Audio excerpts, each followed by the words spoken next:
एक बार पढ़ लेते हैं, देखते हैं कि कितना आसान कैसे लिखा जाए या भाग्य के भरोसे छोड़ दिया जाए। नहीं, दो ही तीन तरीका है या तो क्या किया जाए, पूरी तरह से भाग्य के भरोसे छोड़ दिया जाए और पहले एक एक करके देखते हैं और आप भी बताइएगा।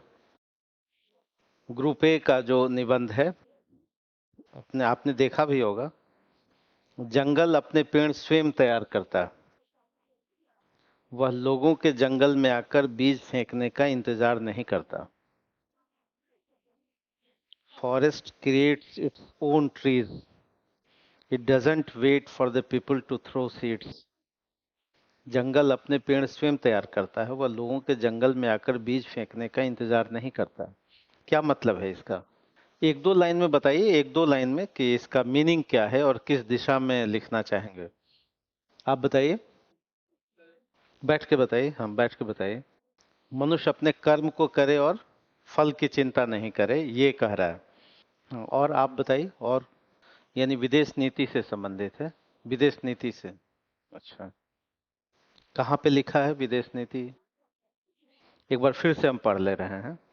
जंगल अपने पेड़ स्वयं तैयार करता है, वह लोगों के जंगल में आकर बीज फेंकने का इंतजार नहीं करता। तो विदेश नीति या भारतीय जो नीति हुई, एक आध पैरा लिख सकते हैं, पूरे निबंध तो ये नहीं कह रहा। पूरे निबंध लिखेंगे तो गलत हो जाएगा। एक मुश्किल से 700-800 यदि शब्द हैं तो आप 50-60-70 शब्द लिख सकते हैं, लेकिन इससे ज़्यादा लिखेंगे तो दिशा बदल जाएगी। आप बताइए, आप तो सबसे जूनियर। पर्यावरण पर आपकी नज़र जा रही है, खुद पर विश्वास होने के लिए कह रहा है। इसका मतलब है कि ये जो विचार प्रधान निबंध है, इस पर सोचने की आवश्यकता है ना। कहीं भी गलत दिशा यदि पकड़ लेंगे निबंध की तो हाँ, समस्या ये है कि तैयारी दो तरह से, एक तो ये ऐसी तैयारी हो कि हम क्वालिफाई करें ही, और दूसरी तैयारी का मतलब ये है कि चलो इस बार ट्राई कर लेते हैं।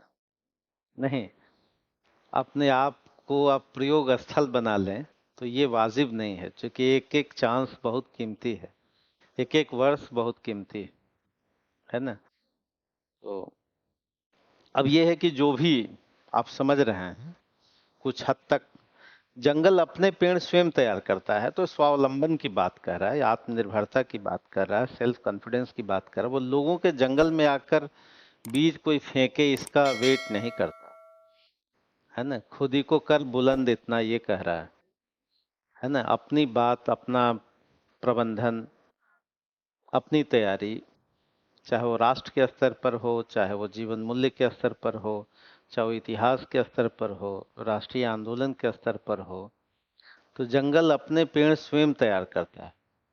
किसी भाग्य पर, किसी भाग्य रेखाओं पर निर्भर नहीं करता। वो ये इंतजार नहीं करता कि लोग आकर के बीज फेंकें, लोग सब कुछ कर दें या भाग्य कुछ कर दे या समय कुछ कर दे।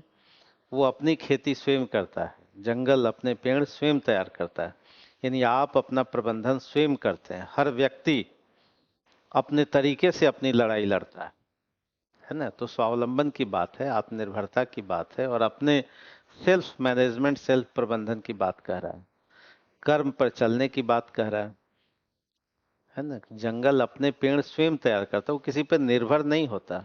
वो इस पर निर्भर नहीं होता कि कोई आ करके बीज फेंके और तब मेरी बढ़ोतरी होगी, मेरा विकास होगा, है ना। यानी हर व्यक्ति अपने भाग्य का निर्माता क्या है, वो स्वयं है, ये कह रहा है कि आप अपने भाग्य के निर्माता स्वयं हैं।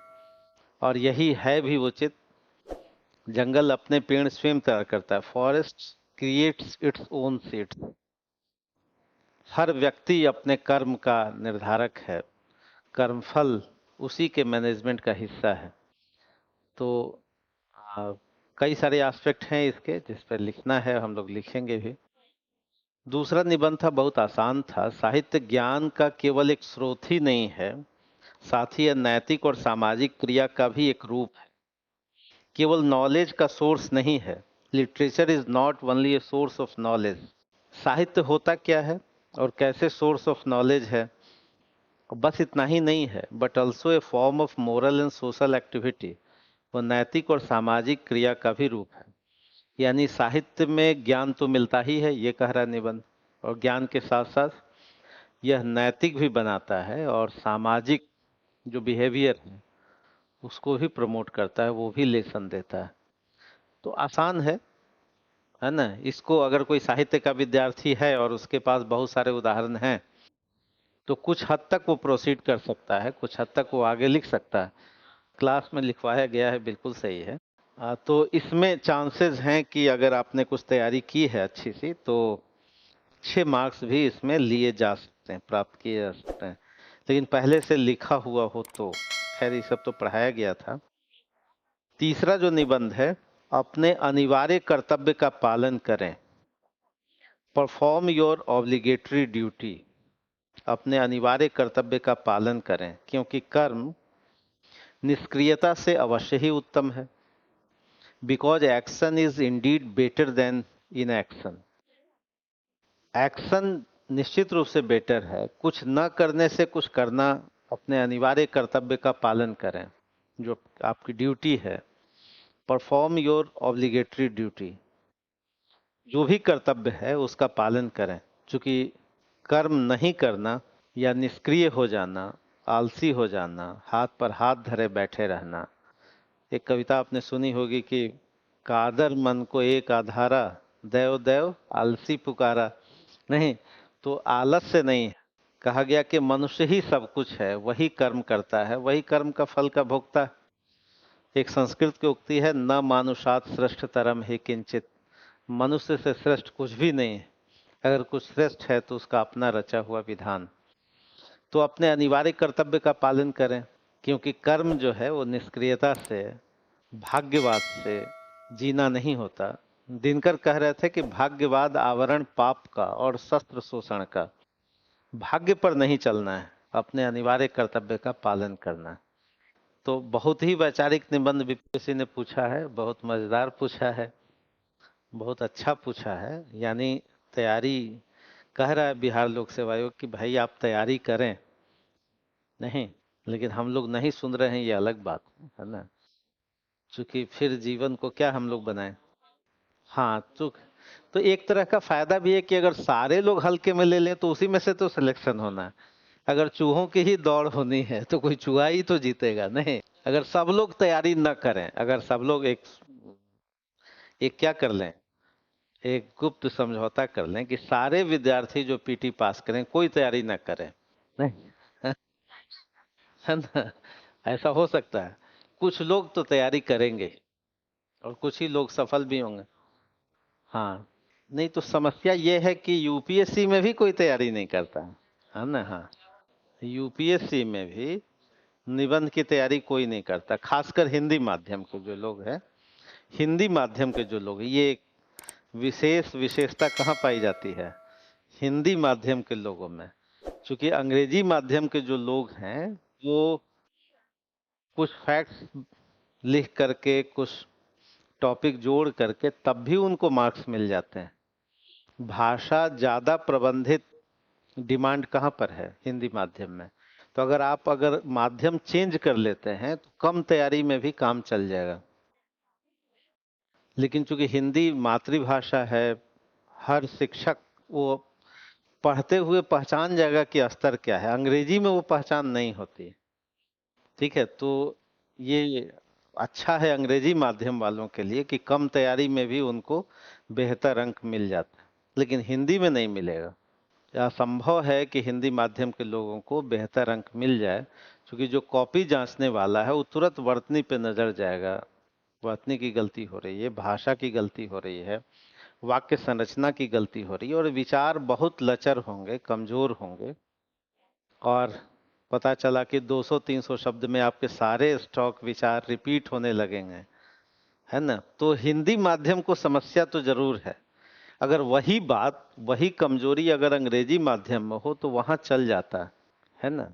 मतलब तुलना करके, ऐसा नहीं कि वहां सब कुछ चल जाता है, लेकिन अगर सेम लेवल की कॉपी हो हिंदी माध्यम की और अंग्रेजी माध्यम की, तो अंग्रेजी माध्यम की कॉपी में 55-60 मिल जाएगा और सेम स्तर की कॉपी में हिंदी माध्यम में 35-40 मिलेगा। इतने का डिफरेंस होगा। क्यों होगा?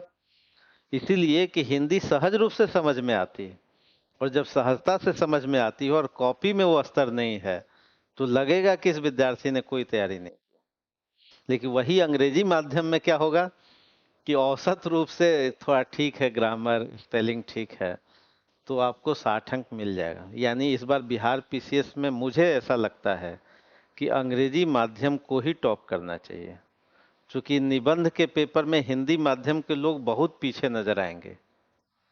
मुझे ऐसा आभास होता है, क्योंकि निबंध की तैयारी हुई नहीं है और निबंध का जो टॉपिक है वो बिना तैयारी के लिख नहीं सकते, और ये घाटा किनको उठाना पड़ेगा?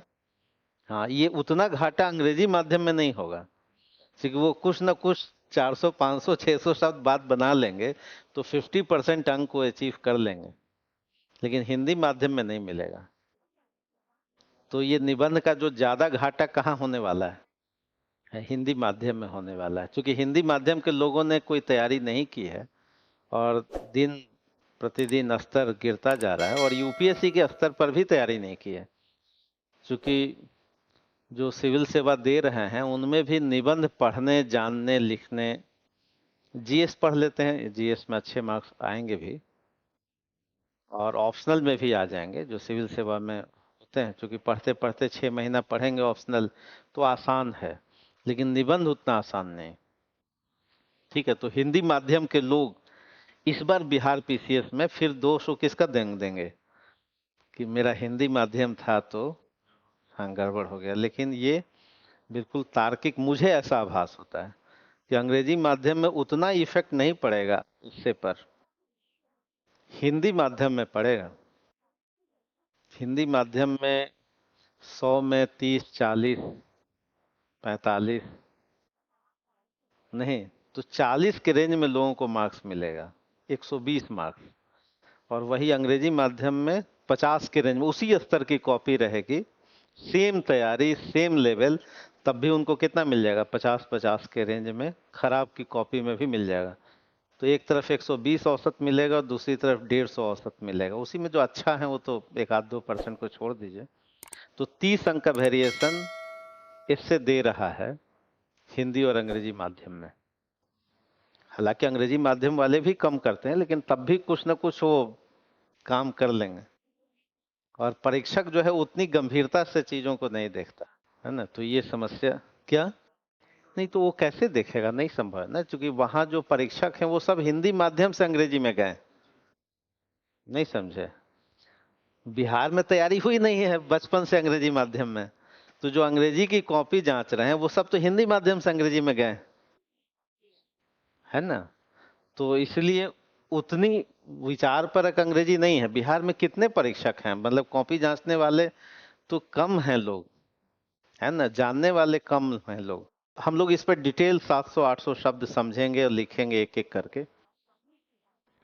उत्कृष्ट कला हमारे अनुभव को प्रकाशित करती है। Good art should illuminate our experience, या सत्य को उद्घाटित करती है और रिवील ट्रूथ।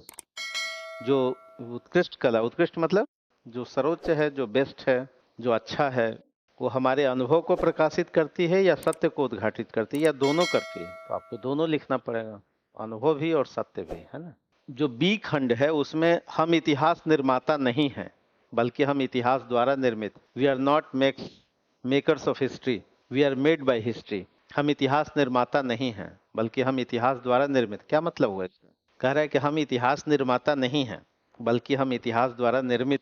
क्या मतलब? क्यों नहीं इतिहास निर्माता है? कह क्या रही है इससे? हम इतिहास निर्माता नहीं हैं, बल्कि हम इतिहास द्वारा निर्मित हैं। मतलब एक दो सूत्र क्या लिखेंगे?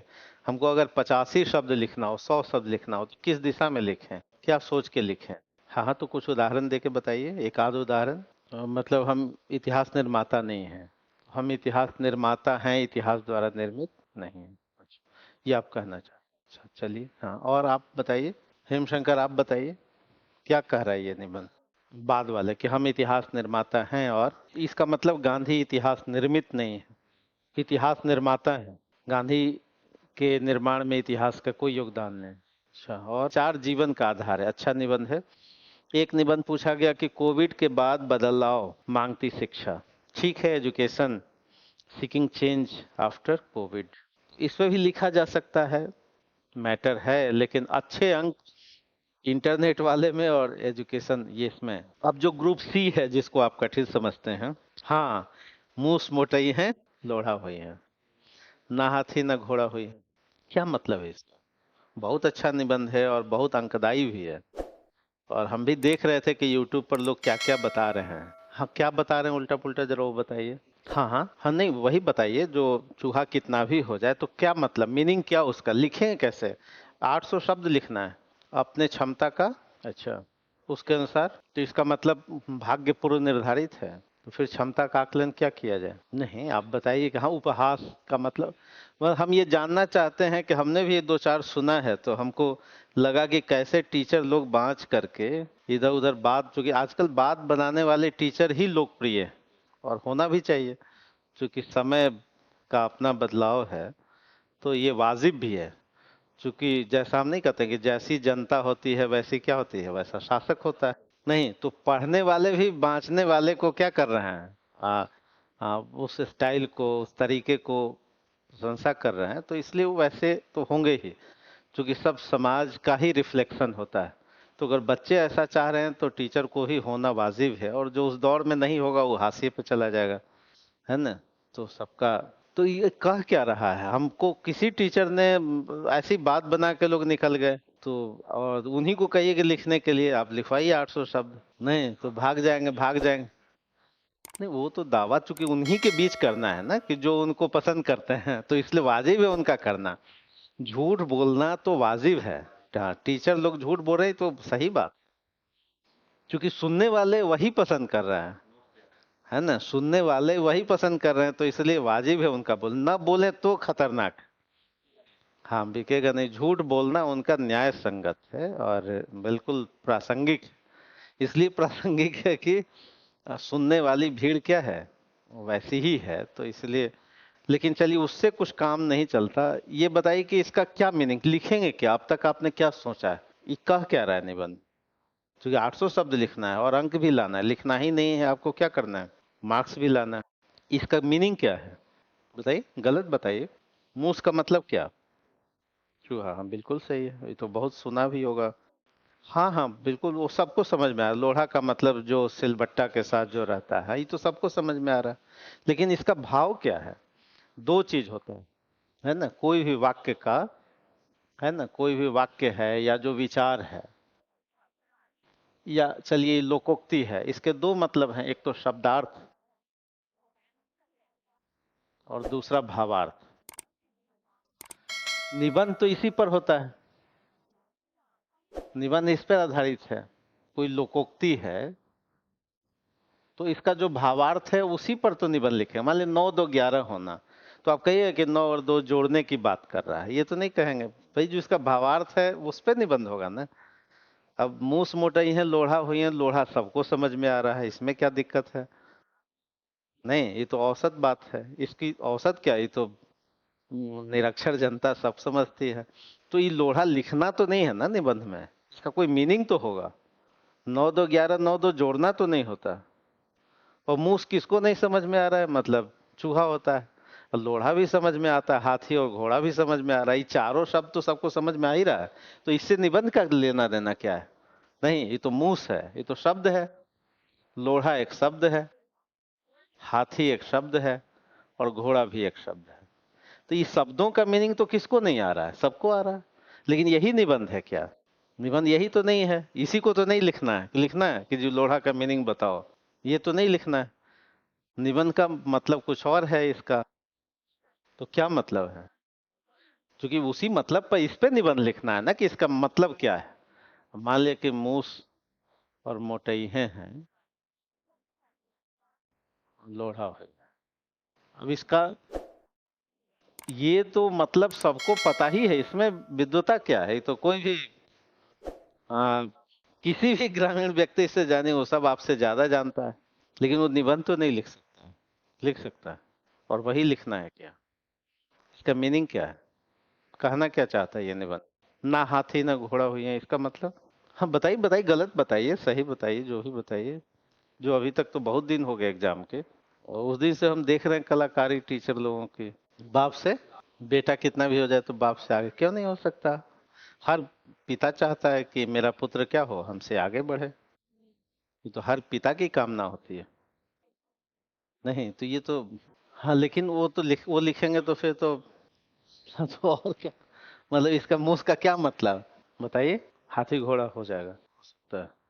कैसे? कैसे हो सकता है? रोज दूध पिलाएं उसको। हाँ, मतलब क्या किया है? नहीं मतलब, किसी आप बताइए, नेट गूगल चैट जीपीटी कुछ बता रहा है?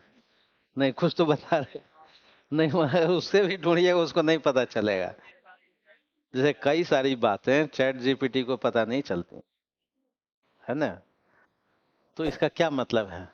तो नहीं मतलब पता है। देखिए इसका निबंध कैसे, बहुत अच्छा निबंध पूछा गया, और इसका मतलब क्या है? हाँ देखिए, मूस का मतलब तो चूहा है ही, जो सब जानते हैं। और ये जानना कोई उपलब्धि नहीं है ना? ये तो सब कोई जानता है ना? और ये कह रहा है कि भाई मूस जो है, यानी कमजोर। मूस का मतलब यहाँ किससे है? कमजोर से।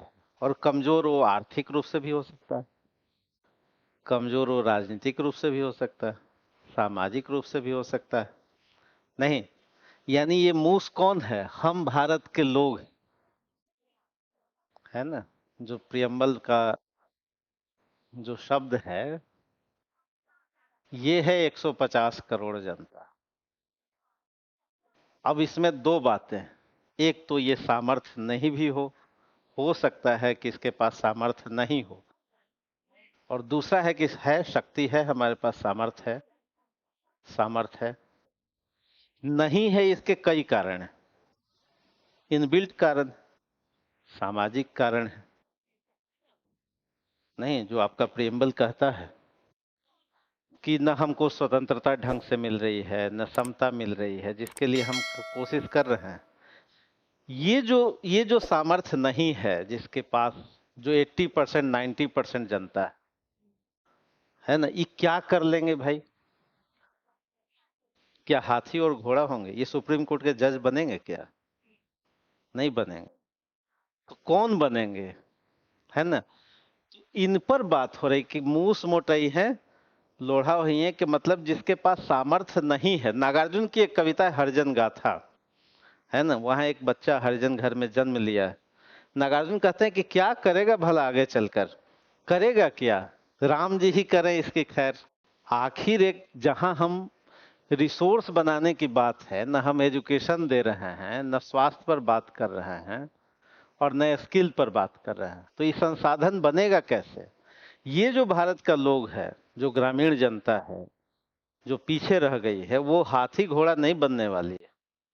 ये प्रोवर्ब, ये लोकोक्ति का जन्म ही कैसे हुआ? ये जन्म हुआ कि भाई तुम कर क्या लोगे, यही बात है ना, तुम्हारा सामर्थ्य कितना है।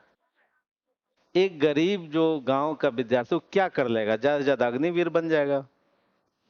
क्या कर लेगा? कहीं पोस्ट ऑफिस में क्लर्क लग जाएगा? नहीं, कहीं बैंकिंग कर लेगा, कहीं एयरफोर्स में चल जाएगा। वो नीति निर्धारक तो नहीं बनेगा। क्या पॉलिटिक्स में कोई टॉप लेवल पे जा सकता है क्या?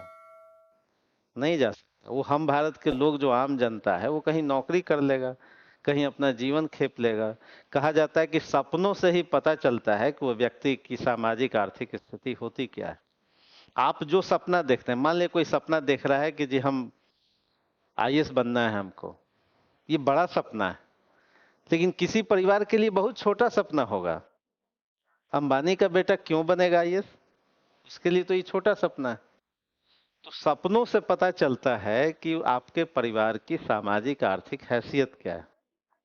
नहीं, कोई सपना ही देख रहा है किसी तरह सर नौकरी हो जाए, इसका मतलब है कि वो किस परिवार का है।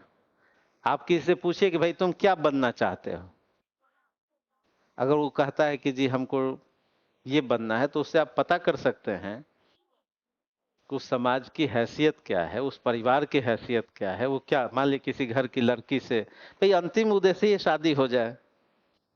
नहीं, अंतिम उद्देश्य क्या है? अब प्रोवर्ब पे जाइए कि मुंह मोटई है लोढ़ा हुई है, क्या करेंगे ये आगे चलकर भारत की जो आम जनता है। एक तो सामर्थ्य छीन लिया गया, ये देंगे तभी तो संसाधन बनेगा। नहीं, एक मानव संसाधन कब बनेगा? जब एजुकेशन आप देंगे, जब हेल्थ देंगे, जब उसको स्किल डेवलपमेंट, है ना। लेकिन अगर ये दिया जाए तो अब तो वो लोहा हाथी घोड़ा भी बनेगा, ऐसा नहीं कि नहीं बन सकता। क्यों नहीं सामर्थ्य है? भाई मूस मोटे हैं, लोहा वही है, हाथी और घोड़ा वही है क्या? नहीं हो सकता है। कुछ लोग अगर दे दीजिए, आप बढ़िया स्कूल में डाल दीजिए, हाथी घोड़ा बन जाएगा। नहीं, उसको मोहन राकेश कह रहे थे कि योग्यता तो एक चौथाई व्यक्तित्व का निर्माण करती है, शेष पूर्ति प्रतिष्ठा और परिस्थिति से होती है। कोई निबंध यहां से शुरू करे, मूस मूस का अर्थ थोड़ी बताना है। हरिजन गाथा की पंक्तियों से इस निबंध को शुरू किया जा सकता है, मोहन राकेश की पंक्तियों से, प्रियम्बल से इस निबंध को शुरू किया जा सकता है। ये हम भारत के लोग कह रहा है। ये जो मास लेवल पर जो व्यक्ति है, ये लोढ़ा ही होकर रह जाएगा, हाथी घोड़ा नहीं होगा। हाथी घोड़ा होने के लिए उसको क्या देना पड़ेगा? संसाधन देने पड़ेंगे, अवसर देने पड़ेंगे, जिसके लिए संविधान कह रहा है कि भाई सामाजिक, आर्थिक और राजनीतिक न्याय। पहले सामाजिक न्याय की बात कर रहा है, नहीं, समाज में न्याय मिले, बाद में राजनीतिक न्याय की बात हो रही है। प्रतिष्ठा और अवसर की समता मिले तो वो भी हाथी घोड़ा बन सकता है, क्यों नहीं बन सकता? इसी के लिए तो उद्देश्य, इसलिए तो संविधान आया, इसलिए तो राज्य को कुछ कर्तव्य दिए गए, है ना। तो इस निबंध में क्या लिखना है कि ये जो मूस है, मूस का मतलब जो विकास के दौर में क्या रह गया है, जो हाथी घोड़ा नहीं बन पा रहा है, तो नहीं बन पा रहा, उसके पीछे कॉज है। उसके पीछे गरीबी की परिभाषा है कि आप अवसरों से वंचित कर दिए तो समाज गरीब हो जाएगा। गरीबी क्या है? एक तरह का सामाजिक छल है। आप किसी को अवसर छीन लीजिए, वो गरीब हो जाएगा। जैसे अभी अवसर छीन लिया जाए कि जी आईएएस में एग्जाम में 500 ही लोग होंगे, और ये अवसर बढ़ा के कह दिया जाए नहीं जी 5000 सीट होगी, तो अवसर बढ़ा दिया तो कई लोग अमीर हो जाएंगे कि नहीं। और घटा के कर दिया जाए कि नहीं जी 200 सीट होगा, और बाद में कुछ और लेटरल एंट्री से भर दिया जाएगा। नहीं, बीपीएससी में कोई बहाली ही ना हो तो क्या है, अवसर आपने छीन लिया, तो छीन लिया तो समाज गरीब हो जाएगा। नहीं, तरह तरह के, आखिर जनता संभाव, सरकार होती क्या है? संभावनाओं को विकसित करती है। अगर संभावनाओं को छीन लिया जाए, कोई लड़की है उसको पढ़ने ही नहीं दीजिए, तो प्रोवर्ब सही हो जाएगा कि मूस मोटई है, लोढ़ा हुई है। का हाथी का घोड़ा, हाथी और घोड़ा बनाने के लिए लॉन्ग टर्म इन्वेस्टमेंट की आवश्यकता है, ऐसा नहीं कि नहीं हो सकता। तो निबंध तो दूसरी दिशा में जा रहा था, वो तो कह रहा था हम भारत के लोग पर बात कर रहा है। ये एक तरह का व्यंग है। नहीं, एक तरह का क्या है, क्योंकि लोकोक्ति जो बनती है गांव में, पूरे जो अनुभव सारांश होता है उससे लोकोक्ति का निर्माण होता है। तो कोई कह रहा है बुजुर्ग कि तुम क्या कर लोगे, मोटा के क्या हाथी घोड़ा हो जाओगे? तुम्हारा भविष्य हम जानते हैं पहले से निर्धारित। तो जो आम जनता है उसका भविष्य पहले से निर्धारित है कि वो क्या बनेगा। ज्यादा से ज्यादा एक नौकरी, नहीं, और लाइफ का एंड। संभावनाओं के द्वार खोलने पड़ेंगे तो हर मूस हाथी घोड़ा हो सकता है। नहीं, अगर उसको राजनीतिक संभावनाएं दिख क्या, नहीं, हम तो ये देख रहे थे कि टीचर लोग क्या समझा रहे हैं। नहीं, क्योंकि वो समझाने वाले ही लोकप्रिय होंगे, क्योंकि समझाने वाले, वैसे समझाने वाले लोग क्या हैं, भरे पड़े हैं, और समझने वाले लोग भी भरे पड़े हैं, क्योंकि हर चीज हास्य और व्यंग से जीवन नहीं चलता। लिखना एक अलग चुनौती है, एग्जाम देना। तो लोग मान चुके हैं कि 5% जिनको लिखना और सफल होना है, हमारी कोचिंग तो 95% से चलनी है। नहीं, कोचिंग चलती किससे है? 95% से चलती है। तो हम क्यों नहीं 5% पे क्यों ध्यान दें? 5% को तो फोटो किसी तरह से ले ही लेंगे। नहीं, तो हमारी कोचिंग किससे चलने वाली है? 95% से। तो इसीलिए तो समझ गए, मूस मोटई है, लोढ़ा हुई है ना। तो बहुत अच्छा निबंध था ये, बहुत कुछ लिखा जा सकता है। इसमें फिलॉसफी छुपी हुई है, इसमें संविधान छुपा हुआ है, इसमें साहित्य छुपा हुआ है, इसमें पूरा इतिहास निर्माण। अब देखिए ना, चंद्रगुप्त कहाँ खेल रहा था, हाथी घोड़ा हुआ कि नहीं? अवसर मिला, चाणक्य के साथ, चाणक्य का साथ मिला, कहाँ से कहाँ चला गया। नहीं, नहीं तो कहाँ रहता वो। अवसर दे दीजिए तो कहाँ से कहाँ व्यक्ति पहुंच जाएगा। लेकिन कुछ लोग अपने सामर्थ्य से भी कर सकते हैं। एपीजे अब्दुल कलाम ने स्वयं किया, हाथी घोड़ा वो बने, वो लोढ़ा नहीं रह गए, अंबेडकर बने, लेकिन वैसे परसेंटेज कम है। वास्तव में देना पड़ेगा अवसर, नहीं देना पड़ेगा या नहीं। हर इंडिविजुअल में हर बालक इसलिए आता है कि ईश्वर कुछ संभावनाओं के साथ ही भेजता है।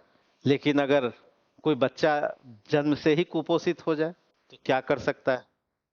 तो ये प्रोवर्ब वहां पर क्या हो जाता है, सही नहीं। किसी के अवसर मिले ही ना, धन ना मिले, स्कूल अगर हमने सारे बर्बाद कर दिए तो बात तो सही है कि हाथी घोड़ा बन जाएंगे, नहीं बनेंगे। अगर हमने स्कूल कॉलेज को बर्बाद कर दिया तो इसका मतलब है कि हम एक ऐसा समाज बनाना चाहते हैं जो मूसी रहे, जो पंगु रहे, जो क्या रहे, ज्यादा से ज्यादा लोढ़ा होइएगा। और क्या होइएगा, लोढ़ा होइएगा मतलब थोड़ा आकार बढ़ जाएगा। हाथी घोड़ा तो नहीं हो सकता। वही कह रहे हैं कि मूस मुटई है, ज्यादा से ज्यादा क्या हो जाई है, नहीं। अगर सत्ता चाह ले तो सारी क्रांतियां क्या हो जाएं, दब जाएं, सारे अवसर समाप्त हो जाएं। और नहीं तो फिर क्या हो, एक अवसर, लोकतंत्र का आधार ही यही है कि लोक भी मजबूत हो। प्रजातंत्र का क्या मतलब है कि प्रजा, अगर नागरिक धर्म हम न समझें तो हम भी क्या हो जाएं, भीड़। भीड़ का कोई चेहरा नहीं होता, भीड़ का कोई संकल्प नहीं होता। तो बड़ा अच्छा निबंध था ये, जिसको लोगों ने क्या कर दिया। इसका कारण है कि टीचर लोगों को भी पढ़ने का समय नहीं है और काम चल ही जा रहा है, तो इसीलिए वाजिब है। एक दो और था सी में, अगला खेती आगे आगे। ये तो आसान था।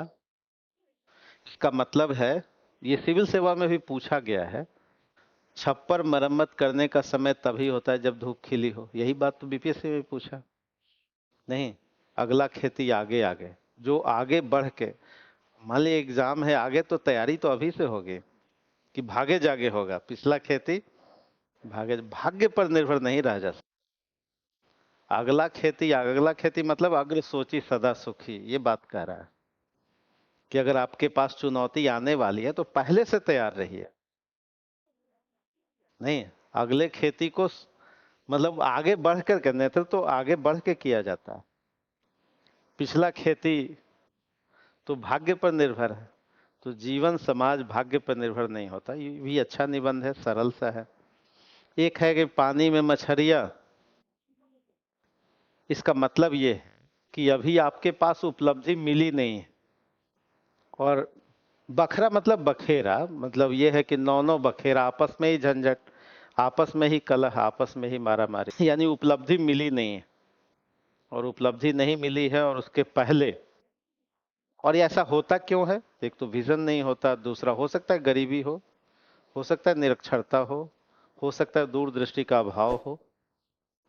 नहीं भाई, आखिर घर परिवार में होता ही है, आपस में झगड़ा क्यों होता है, क्योंकि आगे बढ़ने का विजन नहीं होता। नहीं, कोई चीज मिला नहीं और आपस में ही क्या करने लगे, तो ऐसा होता है।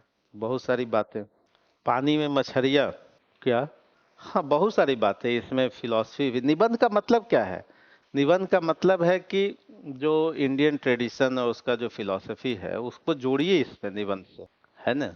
तो एक तो बहुत आसान निबंध था, धर्म के बिना विज्ञान नांगर है। नांगर है मतलब लांगर है, लांगर है मतलब चल नहीं सकता। विज्ञान बढ़ेगा कैसे। विज्ञान के भी दो पहलू हैं, एक ऐसा विज्ञान जो जापान पर एटम बम गिरा दे, दूसरा विज्ञान ऐसा जो पॉजिटिव माइंडसेट के साथ हो। तो अगर धर्म नहीं है, अगर सतत विकास की अवधारणा नहीं है, समावेशी विकास पर ध्यान नहीं है, तो विज्ञान निश्चित रूप से लांगर है। और विज्ञान के बिना धर्म, अगर धर्म का केवल सैद्धांतिक और पाखंड का चेहरा हो। कबीर को देखिए, धार्मिक व्यक्ति हैं लेकिन वैज्ञानिक सोच के साथ हैं, तार्किक सोच के साथ। जब वो कहते हैं कि दुनिया ऐसी बावरी पाथर पूजन जाए, तो वैज्ञानिक सोच ही तो है। वैज्ञानिकता का मतलब क्या है कि निरीक्षण हो, कार्य कारण संबंध हो, हाँ तर्क पे आधारित हो। तो विज्ञान के लिए जरूरी है धर्म के लिए जरूरी है कि वो कैसा हो, तर्क पर आधारित। अगर धर्म तर्क पर आधारित नहीं होगा तब तो शोषण का माध्यम हो जाएगा। बुद्ध ने तर्क की ही तो बात की कि इतनी बलि प्रथा होगी क्यों, नहीं कर्मकांड होगा क्यों, जातिवाद होगा क्यों। अगर धर्म का केवल सैद्धांतिक चेहरा होगा तो फिर नेगेटिव दिशा में चीजें होंगी। बहुत अच्छा निबंध है। अब बचपन से भी आपने लिखा होगा कि विज्ञान वरदान या अभिशाप, ऐसा बहुत बचपन में लिखा होगा निबंध। तो ये थे निबंध आपके पूछे गए। अच्छा निबंध पूछा गया था, जिसमें ज्यादातर लोगों ने लिखा होगा इंटरनेट ने विश्व गांव में बदल दिया है। तो एक तो ये है कि जब हमको कुछ नहीं समझ में आ रहा हो तो इसमें तो कुछ समझ में आ ही रहा है। तो कुछ समझ में आ रहा है तो औसत अंक मिल जाएगा। लेकिन इस बार डर ऐसा है कि हिंदी माध्यम के जो लोग हैं कहीं दोष न देने लगे अंग्रेजी माध्यम को, क्योंकि वैसे लोग कुछ न कुछ इसमें लिखेंगे। इंटरनेट वाला ही अंग्रेजी माध्यम वाला ज्यादा अच्छे से लिखेगा हिंदी माध्यम वालों से। ठीक है। तो हम लोग एक एक करके समझेंगे, लिखेंगे निबंधों को, है ना। क्या? हाँ, ये सब लिखवा देंगे, सब पे 800 शब्द लिखवाएंगे, है ना। सब पे 800 शब्द लिखवाया जाएगा। और चूंकि इसलिए सिविल सेवा का जो निबंध पूछा गया है 10 सालों में, अगर वो आप तैयार कर लेते हैं तो बीपीएससी से निश्चिंत हो सकते हैं। यानी अब तैयारी जो सिविल सर्विसेज के निबंध की है और बिहार लोक सेवा आयोग के निबंध की एक जैसी तैयारी है। और ग्रुप सी का थोड़ा अलग, थोड़ा सा 10-15 लोकोक्तियों को और उसके गंभीर मीनिंग को, मतलब उसका केवल सरल मीनिंग शब्दार्थ से काम नहीं चलने वाला, ये तो सबको ही जानता है। और ये जानना और कहना मतलब बेकार की बातें हैं। ये तो लोढ़ा का मीनिंग बताने के लिए टीचर तो है नहीं, नहीं, और मूस का मीनिंग बताने के लिए। हाँ, बिल्कुल सही है। हाँ, कुछ लोकोक्तियों पर चर्चा हो जाए और कुछ लोकोक्तियों को क्या कर दिया जाए, लिखवा दिया जाए। तो ये मामला है। ठीक है। हाँ, बिल्कुल सही है। हाँ, नहीं वो बताया जाएगा, बताया जाएगा।